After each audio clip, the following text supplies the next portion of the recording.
Bonsoir à tous, salut à tous mes fans. J'espère que ça fait beaucoup de temps.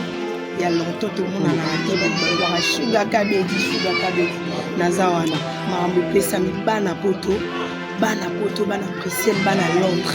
Donc, je vous salue de la part de Sugar Kabedi Stéphanie.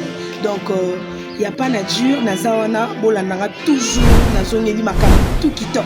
Donc, balobi, Oyayebi Stéphanie Sugar, autrement dit la lionne.